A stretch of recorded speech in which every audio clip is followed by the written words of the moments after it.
Cette équipe de la LNH a établi le record pour le meilleur pourcentage de victoires en une saison en 1929-30. Bienvenue sur WatchMojo.com et aujourd'hui nous continuons notre série sur les franchises sportives à succès avec un regard sur les Bruins de Boston. Bergeron who moves in, Bergeron protects and down to the ice he goes. The puck wound up going into the net. It's 3-0.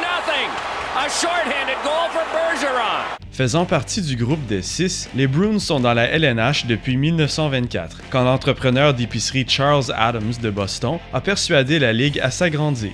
L'ancien joueur Art Ross a été engagé comme entraîneur général et il a signé la première étoile de l'équipe. Le défenseur Eddie Shore a aidé les Bruins à remporter leur première Coupe Stanley en 1928-29.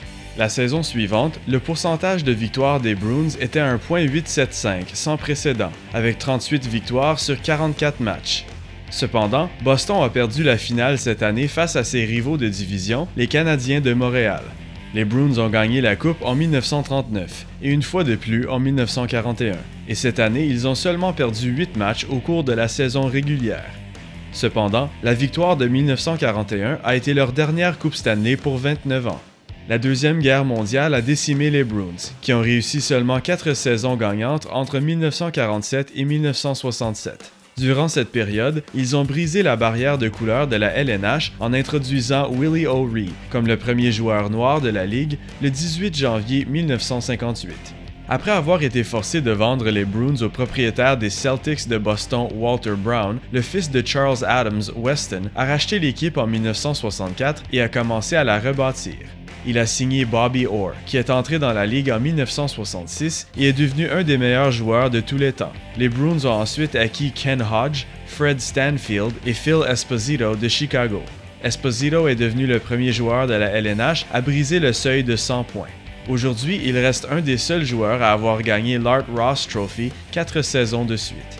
Avec l'addition du gardien de but Jerry Cheevers, les Bruins se sont mis à dominer la Ligue entre les années 60 et 80. En 1970, ils ont mis fin à leur manque de coupe. Le but gagnant de Bobby Orr en temps supplémentaire a été mémorable. Il a ensuite gagné le James Norris Memorial Trophy pour le meilleur défenseur, le titre de marqueur Art Ross, le Conn Smythe Trophy pour le joueur le plus valable des séries et le Hart Memorial Trophy pour le joueur le plus valable de la saison régulière. Les Bruins ont joué une de leurs meilleures saisons en 1970-71, mais ont perdu face aux Canadiens de Montréal et leur nouveau gardien de but, Ken Dryden. Cependant, cette année, les Bruins ont eu 7 des 10 meilleurs marqueurs de la Ligue et 4 joueurs qui ont dépassé 100 points. Ils sont revenus gagner la Coupe en 1972. Les Big Bad Bruins se sont remarquablement endurcis quand Don Cherry est devenu leur entraîneur en 1974-75.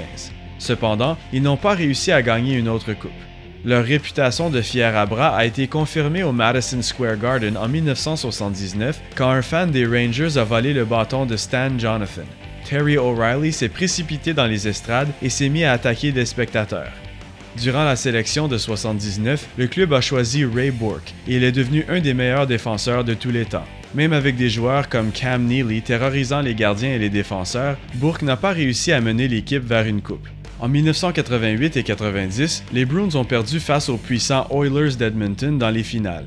Ultimement, le style brusque de Neely a mené à sa retraite prématurée. Malgré ses blessures, il est revenu marquer 50 buts en juste 49 matchs en 1993-94.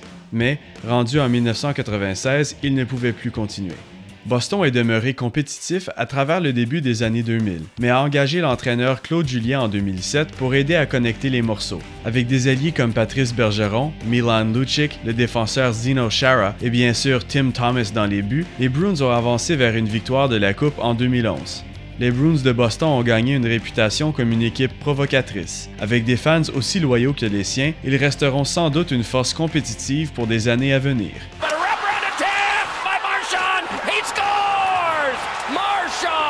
And it's 2-0.